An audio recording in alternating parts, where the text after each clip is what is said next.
স্ট্রেসের জন্য অনেক রকম থেরাপি আছে। এখন তার স্ট্রেসে, পেশেন্টের স্ট্রেসে তার এক্স্যাক্ট কী সমস্যা হচ্ছে, ধরুন কারুর স্ট্রেসের জন্য ঘুম হচ্ছে না, সেখানে আমাদের শিরোধারা বলে খুব এফেক্টিভ একটি থেরাপি আছে। সেটা আবার শিরোধারা শুধু ঘুমের জন্য না, সেটা hypertension, high blood pressure control করতেও উইদাউট এনি মেডিসিন সাহায্য করে।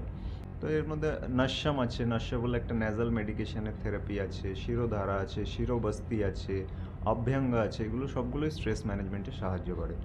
কিছু ক্রাইটেরিয়া থাকে, ধরুন কোনো পেশেন্টের নি রিপ্লেসমেন্ট করার মতো অবস্থায় এসছে, অর্থাৎ স্টেজ 4-এ আছে, কিন্তু পেশেন্টের অন্যান্য শারীরিক কন্ডিশন, হার্টের বা অন্যান্য কোনো কারণে তার অপারেশন তাকে করা যাবে না।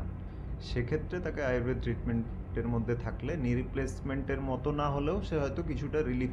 শোধন চিকিৎসা, শোধন মানে হচ্ছে বডি পিউরিফিকেশন, যেটাকে পঞ্চকর্ম বলে অনেকে জানে।